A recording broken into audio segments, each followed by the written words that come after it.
In a quiet town nestled in the heart of the Midwest, where fields stretched endlessly under wide-open skies, lived a man named James. He was not an ordinary man. He carried stories etched into his skin and soul, stories of battles fought far, away from home, stories of survival, sacrifice, and faith. James had spent years serving his country, enduring hardships most people could never imagine. Yet when he returned to civilian life, the world seemed more complicated than the war zones he had left behind. James was a tall man with broad shoulders that spoke of strength, but eyes that revealed pain. His hair was cropped short, a habit left over from military discipline, and his hands bore scars from both weapons and shovels. Those hands had built shelters for fellow soldiers and dug graves for comrades who didn't make it back alive. They were hands that prayed fervently every night, seeking solace in something greater than himself. Faith had been his anchor during the darkest days overseas, and now back home it remained his guiding light. The town where James lived was small enough that everyone knew each other's names. Neighbors greeted one another warmly on the streets, and Sundays were reserved for church services or family gatherings. At first glance, it appeared to be a peaceful place, untouched by conflict. But beneath its calm surface lay tensions simmering like embers waiting to ignite. People here valued tradition and order, and while they respected veterans like James, they also expected them to blend seamlessly into the fabric of everyday life without causing waves. It all started innocently enough. A local community center hosted a monthly event called Voices of Our Town, meant to give residents a platform to share their thoughts and experiences. Speakers ranged from teachers talking about education to farmers discussing crop yields. When James received an invitation to speak, he hesitated at first. Public speaking wasn't his forte, and he preferred solitude over crowds. But after some encouragement from friends, he agreed, thinking it would be a good opportunity to talk about resilience, the kind he'd learned in the trenches, and how faith played a role in keeping him grounded. On the day of the event, James arrived early, clutching a well-worn Bible in one hand and a notebook filled with hastily scribbled notes in the other. The room buzzed with chatter as attendees settled into their seats. Some recognized James immediately. Others whispered among themselves, curious about what a veteran might say. As his turn approached, James felt a strange mix of nerves and determination. This wasn't just about sharing his story. It was about honoring those who couldn't tell theirs anymore. When James finally stepped up to the microphone, the room fell silent. His deep voice resonated through the space as he began recounting snippets of his journey. He spoke of dusty deserts, sleepless nights, and the camaraderie shared among soldiers. But then, almost instinctively, he shifted to something deeper, his faith. He talked about how prayer became his refuge during moments of despair, how Scripture gave him hope when everything else seemed lost. His words weren't preachy. They were raw and honest, born out of genuine experience. At first, the audience listened intently, nodding along as if moved by his sincerity. But as James delved further into his beliefs, a few faces began to change. Some squirmed uncomfortably in their chairs, exchanging uneasy glances. Others crossed their arms, their expressions hardening. One woman even stood up abruptly and walked out, her heels clicking sharply against the floor. James noticed these reactions but pressed on, believing that authenticity mattered more than approval. After the session ended, instead of applause, there was an awkward silence. People shuffled out quickly, avoiding eye contact with James.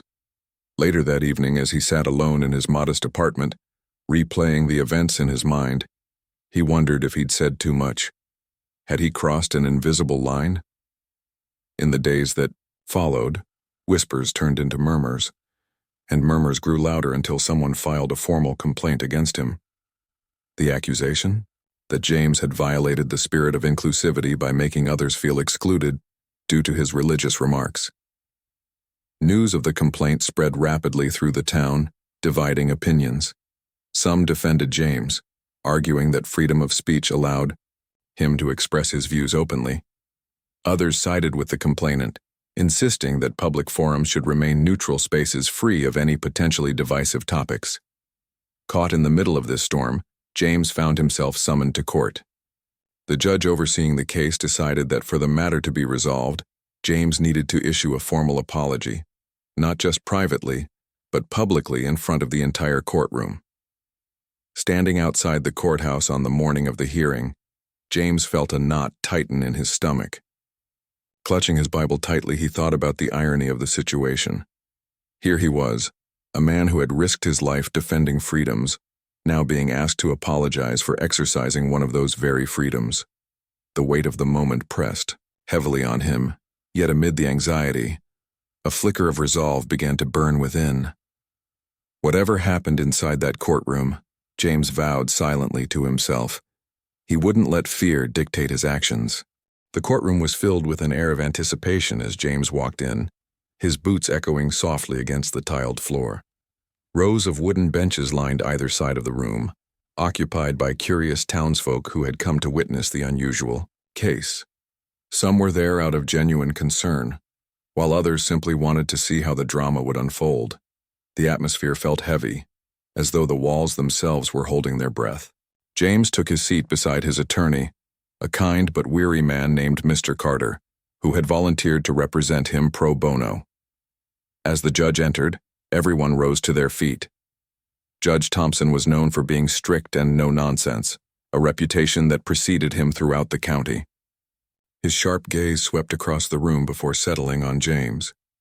There was something unsettling about the way he looked at him, not with anger, but with an expression that seemed to weigh every detail of the situation. Papers shuffled, murmurs quieted, and the formalities began. The prosecutor stood first, presenting the case against James. She spoke clearly and confidently, painting a picture of disruption and offense caused by his remarks at the community center. "Your Honor," she said, addressing the judge, "the purpose of these events is to foster unity and understanding among our citizens. However, Mr. James's comments alienated several attendees, creating an environment of exclusion rather than inclusion." Her tone was measured, but her words carried weight. She went on to describe how some participants felt uncomfortable or even attacked because of his focus on faith. To her, it wasn't just about what James said. It was about where and how he said it. James listened intently, his jaw tightening slightly as each accusation sank in. He didn't argue with the facts. He knew people had reacted negatively, but hearing it framed this way made him feel like he was being accused of something far worse than simply sharing his truth. When it was Mr. Carter's turn to speak, the lawyer did his best to defend James. "Your Honor," he began, "my client has never intended to offend anyone. He was invited to share his experiences, and part of those experiences includes his faith. It's not something he can, or should, separate from who he is." The judge nodded thoughtfully but remained firm. "Freedom of speech is important," he acknowledged, "but so is respect for others' feelings and beliefs. This court must consider both sides carefully." With that, he turned to James. "Mr. James, you will address the court directly and offer an apology for any discomfort your words may have caused. If done sincerely, we can put this matter behind us." Hearing those words hit James like a punch to the gut. An apology for speaking honestly about something that meant so much to him? He glanced down at the Bible resting on the table in front of him, its worn cover bearing testament to years of devotion. Was he really expected to say sorry for believing in something that had kept him alive during the darkest times of his life? Yet defiance wasn't an option here. Refusing the judge's order could mean fines, community service, or worse, jail time. The stakes were high, and James knew he had to tread carefully. When it was finally his turn to speak, James stood slowly, his heart pounding in his chest. Every eye in the room was on him, watching, waiting. He cleared his throat and began reading from a prepared statement handed to him by Mr. Carter earlier that morning. "I understand that my words at the community event made some people feel uncomfortable," he read, his voice steady despite the turmoil inside him. "For that, I'm truly sorry. It was never my intention to cause division or hurt anyone's feelings." As he spoke, he noticed heads nodding approvingly around the room. The judge gave a slight smile, perhaps thinking the matter was resolved. But then James paused, Something deep within him refused to let this moment pass without saying more. Lowering the paper, he looked directly at Judge Thompson. "Your Honor," he continued, his voice stronger now, "I want to make one thing clear. While I apologize for any unintended harm, I cannot apologize for who I am or what I believe. My faith is not just a part of me. It is me. And if standing up for that means facing consequences, then so be it." The room fell silent. No one moved. No one spoke. Even the judge seemed caught off guard by the sudden shift in tone. Tension thickened the air as all eyes remained fixed on James. The prosecutor shifted uncomfortably in her seat, unsure whether to interject. Mr. Carter leaned forward slightly, whispering urgently under his breath, reminding James to stay calm. But James ignored him, driven by a force greater than fear. He continued, his voice rising with conviction. "I served my country because I believed in protecting freedoms for everyone. That includes the freedom to believe or not believe as we choose. So yes, I'm sorry if I upset anyone, but I won't apologize for living authentically." By the time James finished speaking, the courtroom felt like it had been frozen in time. People exchanged glances, unsure how to react. Some looked sympathetic, others disapproving, but no one dared break the silence. Even Judge Thompson sat motionless, his pen hovering over the papers in front of him. For a brief moment it seemed as though the entire world had stopped spinning, leaving only James's words hanging in the air like an unanswered question. Outside the courthouse later that day, reporters gathered eagerly, hoping to capture sound bites from the veteran-turned-unexpected advocate. Cameras flashed, microphones were thrust toward him, and questions flew from every direction. But James remained composed, offering only a small smile as he walked away. Back home, sitting alone in his dimly lit living room, he replayed the events in his mind. Had he done the right thing? Would this decision haunt him or set him free? Only time would tell. One thing was certain, though. James had chosen authenticity over compliance, and that choice would define him long after the headlines faded. The days following the courtroom incident passed slowly for James. The town buzzed with talk of what had happened, and opinions were as divided as ever. Some people praised James for standing firm in his beliefs, calling him a hero not just for his service but for his courage to speak truthfully. Others criticized him, saying he should have kept his views private and avoided stirring up trouble. James tried to ignore the chatter, but it wasn't easy. Everywhere he went, whether it was the grocery store, the gas station, or even the park, he felt eyes on him. Whispers followed him like shadows, and though he tried to keep his head high, the weight of judgment pressed down on him. At home, James spent hours sitting by the window, staring out at the fields that stretched endlessly into the horizon. He often held his Bible in his lap, running his fingers over its worn pages. It wasn't just a book to him. It was a lifeline, something that had carried him through battles both literal and emotional. Yet now it seemed to be at the center of a storm he hadn't anticipated. James replayed the judge's words in his mind. Respect for others' feelings is just as important as freedom of speech. Those words gnawed at him. Did respecting others mean silencing himself? Was there a way to honor both his faith and the diversity of beliefs around him? One evening, as the sun dipped below the horizon, painting the sky in hues of orange and purple, James received an unexpected visitor. It was Sarah, a woman from his church who had always been kind to him. She knocked softly on his door, holding a casserole dish wrapped in a checkered cloth. "I thought you might need some company, and maybe a good meal," she said with a warm smile. James welcomed her inside, grateful for the gesture. They sat at his small kitchen table, eating quietly at first, until Sarah finally broke the silence.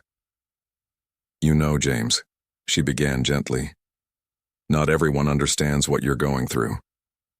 But I think what you did took real courage. Standing up for your faith isn't easy, especially when the world tries to tell you to shrink it down." Her words struck a chord deep within him. For the first time since the hearing, James felt a flicker of validation. He nodded slowly, his gaze fixed on the table. "It's not about being right or wrong," he replied after a moment. It's about staying true to who I am. If I can't do that, then what was all the fighting for? Sarah listened intently, her expression thoughtful. She didn't offer solutions or platitudes. Instead, she simply shared stories of her own struggles with faith and identity. As they talked late into the night, James realized he wasn't alone. Many people face similar battles, though their fights might look different on the surface. By the time Sarah left, James felt a little lighter, as if carrying the burden with someone else, even briefly, had eased the load. The next morning, James decided to take a walk to clear his mind. The crisp autumn air smelled of fallen leaves and damp earth, and the quietness of the countryside offered a welcome escape from the noise of the town. As he strolled along a dirt path bordered by tall cornfields, he noticed a figure in the distance. It was Mr. Carter, his lawyer, leaning against a fence post with a cup of coffee in hand. At first, James hesitated, unsure whether he wanted to engage in another conversation about the case. But curiosity got the better of him, and he approached cautiously. "Morning, James." Mr. Carter greeted him with a nod. "Mind if I join?" "You?" James shrugged, gesturing for him to walk alongside.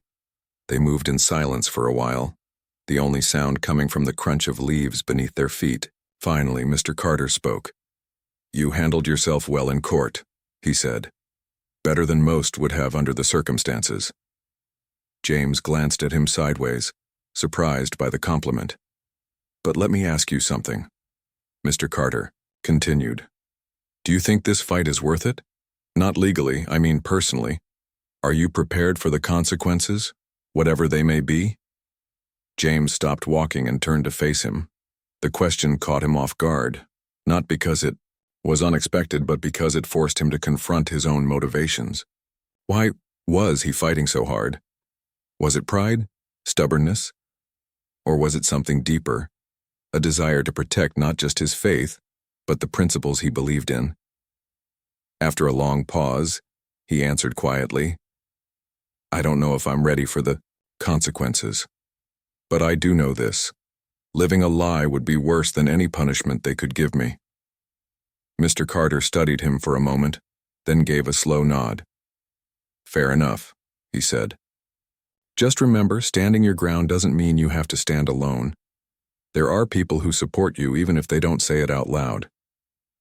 With that, he patted James on the shoulder and headed back toward his car, leaving James alone with his thoughts. Over the next few days, James began to notice subtle changes in the way people treated him. While some still avoided eye contact or whispered behind his back, others started approaching him directly. A young mother thanked him for speaking honestly, saying it reminded her of her own father, a veteran who rarely talked about his experiences. An elderly man stopped him at the hardware store to shake his hand and say, "We need more men like you around here, men of principle." These small acts of kindness didn't erase the challenges James faced, but they gave him hope that perhaps his actions had sparked something positive, even if it was difficult to see right away. Despite the encouragement, James couldn't shake the feeling that the battle wasn't over. Judge Thompson had yet to issue a final ruling, and the uncertainty weighed heavily on him. Every knock at the door made his heart race, wondering if it was news from the court. Nights were restless, filled with dreams of standing before crowds, trying to explain himself but finding no words. During these moments of doubt, James returned to his Bible, seeking comfort in its familiar passages. One verse stood out to him. "Be strong and courageous, do not be afraid, do not be discouraged, for the Lord your God will be with you wherever you go." It became a mantra, a reminder that strength wasn't about never feeling fear. It was about moving forward despite it. As the week drew to a close, James found himself reflecting on everything that had happened. From the initial invitation to speak at the community center to the heated courtroom exchange, each step had tested him in ways he hadn't imagined. But through it all, one thing remained constant: his belief in the importance of authenticity. Whether the world agreed with him or not, James knew he couldn't live a life built on compromise. And as daunting as the road ahead seemed, he resolved to keep walking it, one honest step at a time. The days turned into weeks, and James continued to wait for the judge's final decision. Life in the small town carried on as usual, but for James, everything felt different. The once familiar streets now seemed charged with tension, as if each step he took was being watched and judged. He tried to keep busy, spending his mornings helping neighbors with odd jobs and his afternoons walking through the fields that surrounded his home. Yet no matter how hard he worked or how far he wandered, his thoughts always circled back to the courtroom and the words he had spoken there. One chilly afternoon, as James walked along a narrow path bordered by golden cornstalks, he noticed a figure sitting on a bench near the edge of the field. It was Judge Thompson. At first, James hesitated, unsure whether to approach him or turn back. But something about the judge's posture, slouched slightly, his hands resting heavily on his knees, made James feel like this was not a formal meeting. Slowly, he stepped closer until the judge looked up and acknowledged him with a nod. "Mr. James," the judge said, his voice softer than it had been in court. "I thought I might find you out here." James nodded in return, unsure of what to say. The two men sat in silence for a moment, the rustling leaves and distant cawing of crows filling the space between them. Finally, the judge spoke again. "You've given me quite a bit to think about," he admitted, his tone reflective. "Your case isn't an easy one to resolve, not legally, and certainly not personally."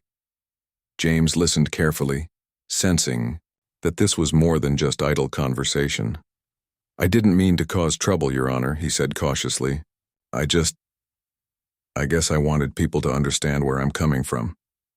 The judge nodded slowly, his gaze fixed on the horizon. "That's the thing about understanding," he replied. "It doesn't come easily. People hear what they want to hear, see what they expect to see. You stood your ground, and that's admirable, but it also challenges others to examine their own beliefs." The judge paused, letting his words sink in before continuing. "When I took this position, I swore to uphold the law fairly and impartially. But sometimes fairness feels like a moving target. Balancing freedom and respect isn't as simple as drawing lines. It's about finding common ground even when it seems impossible." He glanced at James, his expression thoughtful. "Do you believe we can ever truly agree on what's right?" James considered the question for a long moment. "Maybe not," he admitted. "But I think we can try. Isn't that what matters? Even if we don't see eye to eye, we can still treat each other with kindness and respect.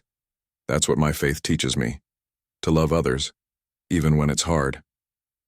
The judge smiled faintly, as though James's answer had confirmed something he'd suspected all along. "You remind me of someone," he said after a pause. "A friend of mine years ago. He served in Vietnam, came back changed. We used to talk about things like this: freedom, sacrifice, faith. He always said that fighting for something bigger than yourself doesn't end when you leave the battlefield. It follows you home, shapes who you are." For the first time since the hearing, James felt a connection with the man across from him. Here was someone who understood, at least in part, the weight of carrying experiences that others couldn't fully grasp. "I think about that a lot," James confessed. "About why I fought, why I came back. Sometimes it feels like the battles never really stop, just change shape." The judge nodded knowingly. "They do," he agreed. "And maybe that's why your case has stayed with me. It's not just about rules or rights, it's about values, about what we choose to stand for, even when it costs us something." With that, he stood, brushing off his coat. "Take care, Mr. James. Whatever happens next, remember that courage isn't always loud. Sometimes it's quiet, steady, like planting seeds and trusting they'll grow." As the judge walked away, James remained seated, replaying their conversation in his mind. For the first time in weeks, he felt a glimmer of hope, not because he knew how the case would end, but because he realized he wasn't alone in grappling with these questions. There were others, like the judge, who struggled to balance ideals with reality.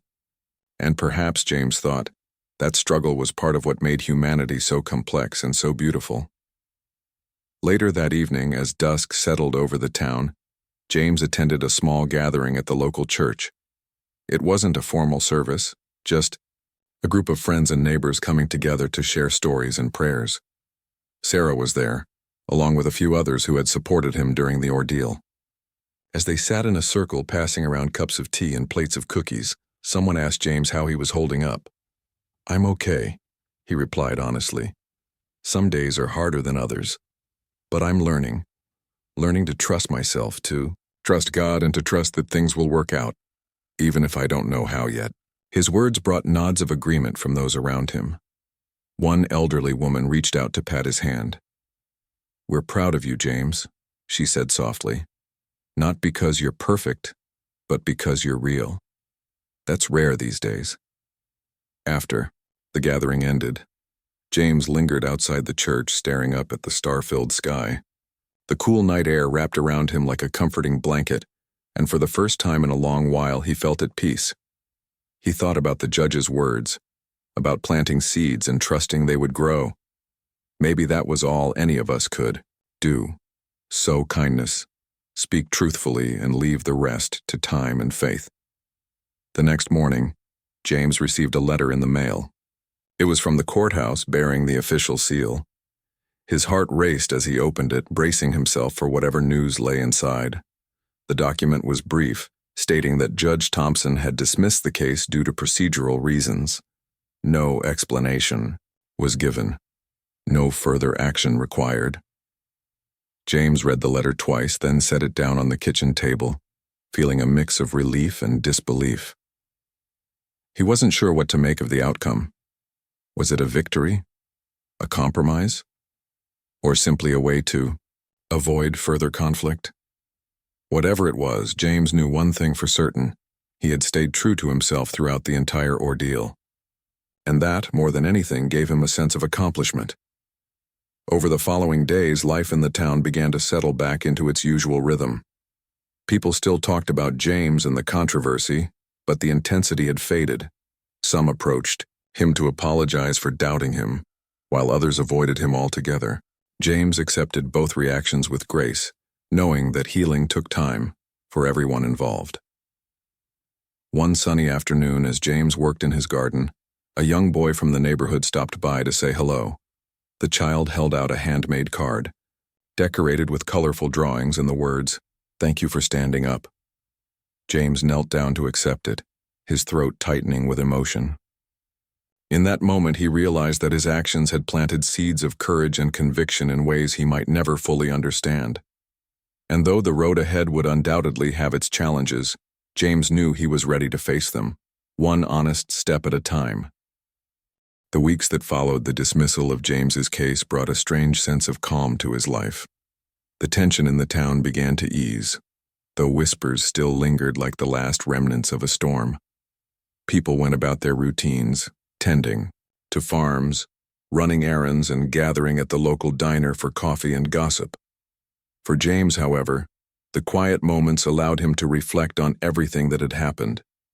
He realized that the courtroom drama wasn't just about him, it was about bigger questions. What does it mean to live authentically? How do we honor our beliefs without stepping on others' toes? And most importantly, how do we find common ground in a world full of differences? James spent much of his time outdoors, working in his garden or walking through the fields where he could think freely. The fresh air and open spaces gave him clarity, helping him sort through the whirlwind of emotions inside him. One afternoon, as he knelt in the dirt pulling weeds, he noticed a shadow stretch across the ground. Looking up, he saw Sarah standing there with 2 cups of lemonade in her hands. "I thought you might need a break," she said with a smile. James chuckled softly, brushing soil off his hands before accepting one of the drinks. They sat together under the shade of an old oak tree, sipping their lemonade and watching the clouds drift lazily across the sky. "You've been quieter lately," Sarah observed after a while. "Are you doing okay?" James nodded slowly, leaning back against the tree trunk. "I'm fine," he replied. "Just thinking, I guess, about what comes next." Sarah tilted her head slightly, encouraging him to continue. "Do you feel like things are over?" she asked gently. "Or is there more to this story?" Her Question made James pause. In truth, he hadn't thought about it that way. To everyone else, the case being dismissed might have signaled the end of the matter. But deep down, James knew this wasn't really about courtrooms or judges. It was about understanding and connection. It doesn't feel finished, he admitted finally. Not completely. Maybe it never will be. But I think that's okay. Sometimes the hardest battles don't have clear endings. Sarah nodded thoughtfully, her gaze drifting toward the horizon. You know, she said after a moment, you've already done so much. You stood up when it would have been easier. To stay silent, that takes real strength. James smiled faintly, appreciating her words but unsure if he fully believed them. Strength isn't always enough, he murmured. Sometimes it feels like no matter what you do, people will misunderstand you anyway. That's true, Sarah agreed. But not everyone misunderstands you, James. Some people see you exactly as you are, a man who fights for what he believes in, even when it's hard. And that inspires them. She glanced at him, her expression warm. You've planted seeds whether you realize it or not. Seeds of courage, honesty, and faith. Those take time to grow, but they'll bloom eventually. Her words stayed with James long after she left. As he returned to his gardening, he found himself thinking about the idea of planting seeds. He pictured tiny sprouts pushing through the soil, fragile yet determined to reach the sunlight. Perhaps that was what his journey had been about. Not immediate results, but gradual change. Change within himself, within the community, and maybe even beyond. A few days later, James received another unexpected visitor. This time, it was the elderly woman from church, the one who had patted his hand and told him they were proud of him. She arrived at his doorstep, carrying a basket of freshly baked bread and a stack of letters tied with twine. These are for you, she said simply, handing him the bundle. Curious, James untied the string and flipped through the envelopes. Each one bore a different name and address, some local, others from neighboring towns. What are these? He asked, looking up at her. They're letters, she explained, from people who heard about what happened, folks who wanted to thank you or share their own stories. Some just needed to talk to someone who understands. Her eyes sparkled with kindness. You've touched more lives than you know, James. These letters are proof of that. Over the next several days, James read each letter carefully, absorbing the words written by strangers. Some expressed gratitude, thanking him for speaking boldly when they felt too afraid to do so themselves. Others shared struggles, battles with doubt, fear of judgment, or pain caused by feeling misunderstood. A few even included prayers or Bible verses, offering comfort and solidarity. With every letter, James felt a growing sense of connection. He realized that his story wasn't unique. It was part of a larger tapestry woven from countless threads of human experience. One evening, as he sat at his kitchen table surrounded by the opened letters, James picked up a pen and began writing responses. At first he hesitated, unsure of what to say, but soon the words flowed naturally, as if the act of reading others' stories had unlocked something within him. He wrote about his own fears and doubts, his moments of weakness, and the hope that kept him going. He shared passages from his Bible not to preach, but to offer glimpsively into the source of his strength. By the time he finished, stacks of sealed envelopes covered the table, ready to be sent out into the world. As the weeks passed, James noticed subtle changes in the way people interacted with him. Conversations became warmer, more genuine. Strangers approached him in stores or on the street to express support or simply exchange pleasantries. Even those who had once criticized him seemed softer now, their sharp edges smoothed by time and reflection. It wasn't perfect harmony, but it was progress, and James recognized its value. One Saturday morning, the community center hosted another Voices of Our Town event. James didn't plan to attend, assuming his presence might stir up old tensions. But Sarah showed up at his door early that day, practically dragging him out of the house. You have to come, she insisted. This is your town too. Your voice matters. Reluctantly, James agreed, steeling himself for whatever reaction awaited him. When he arrived, the room buzzed with energy. Attendees milled about, chatting and laughing, creating an atmosphere far lighter than the last event. As James took a seat near the back, he spotted familiar faces, friends, neighbors, even a few critics, all mingling peacefully. When the program began, the moderator announced a new format. Instead of prepared speeches, participants would engage in open dialogue, sharing thoughts and asking questions freely. To James's surprise, the conversation turned toward topics of faith, freedom, and unity. People spoke openly, respectfully, listening to one another despite differing views. At one point, someone mentioned James by name, acknowledging the courage it took for him to stand firm in his beliefs. The room erupted in applause, leaving James momentarily speechless. For the first time in months, he felt truly seen. Not as a symbol of controversy, but as a person striving to live authentically. After the event ended, James lingered outside, taking in the cool night air.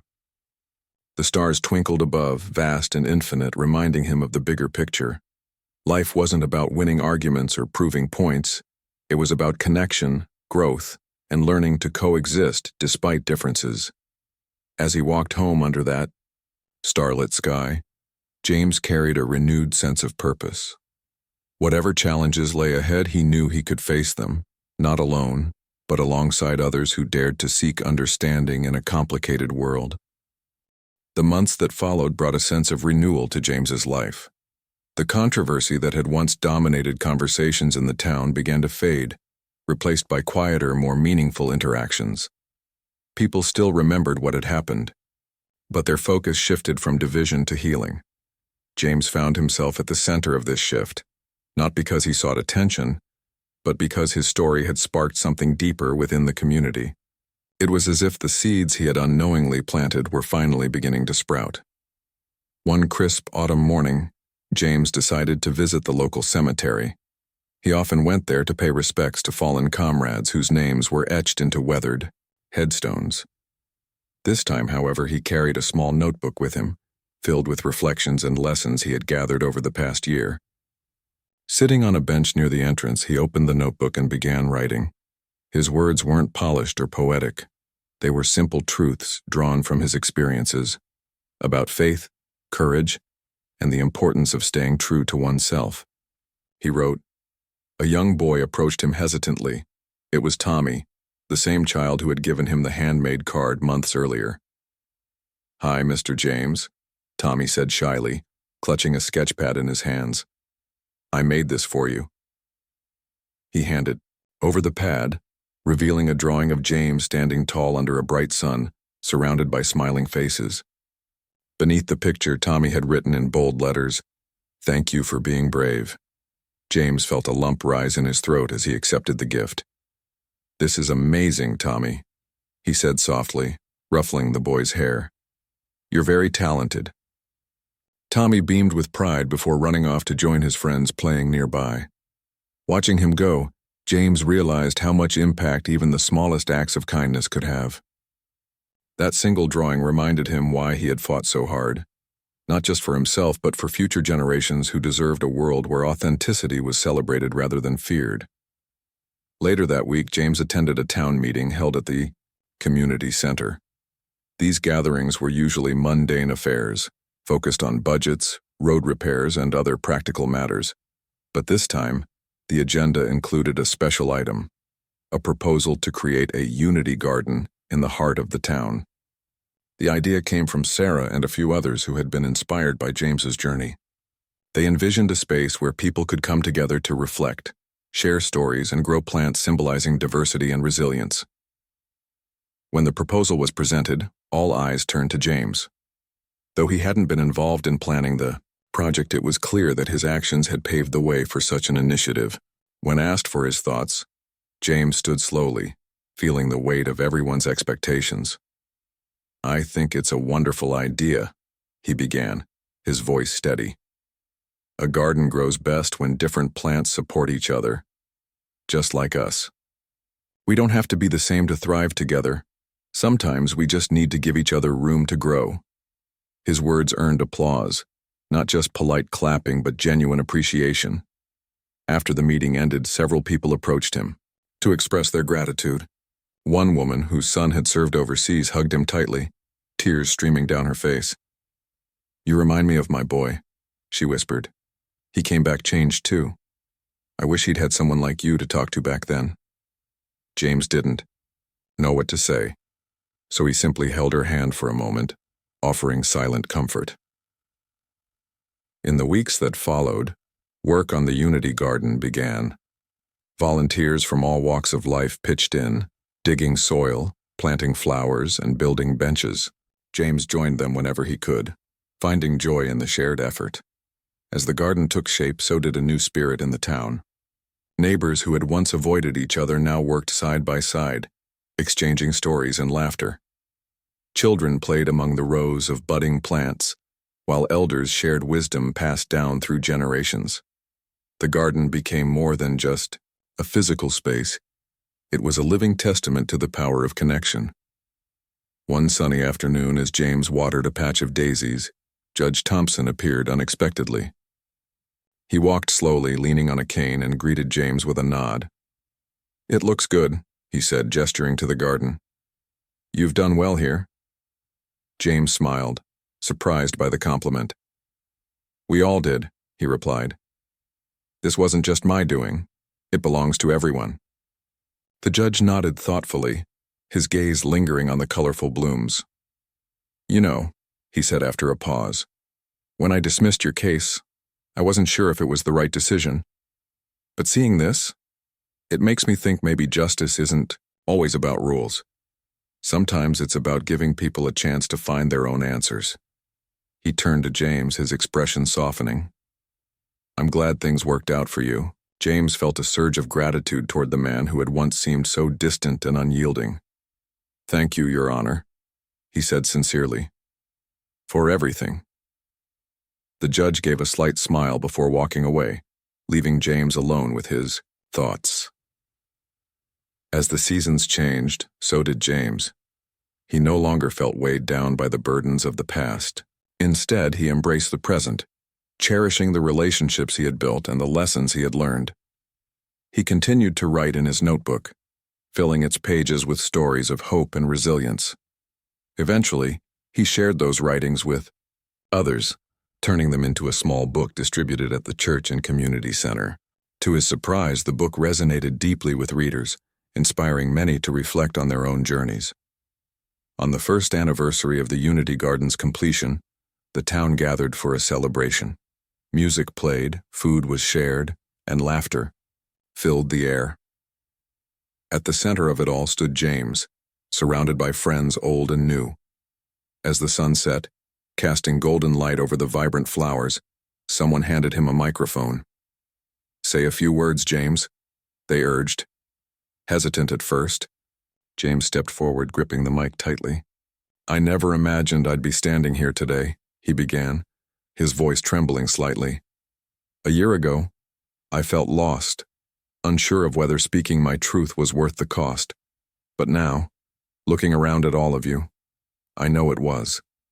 Because truth isn't meant to divide, it's meant to connect. It's meant to remind us that we're stronger together than we are apart." The crowd erupted into applause, cheering loudly. Tears welled up in James's eyes as he scanned the faces before him. In that moment, he understood that his battle had been worth every struggle, not because he had won or lost, but because he had stayed true to himself, and in doing so, he had helped others do the same. As the celebration wound down, James sat quietly on a bench, watching the stars appear one by one in the darkening sky. He thought about the long road he had traveled, the challenges he had faced, and the growth he had experienced along the way. Life wasn't perfect, and neither was he, but that was okay. What mattered most was that he had chosen authenticity over fear, connection over isolation, and love over judgment. And as he sat there, breathing in the cool night air, James knew one thing for certain. He was home, not just in the physical sense, but in his heart. For the first time in years, he felt truly at peace, ready to face whatever the future might hold with courage and faith.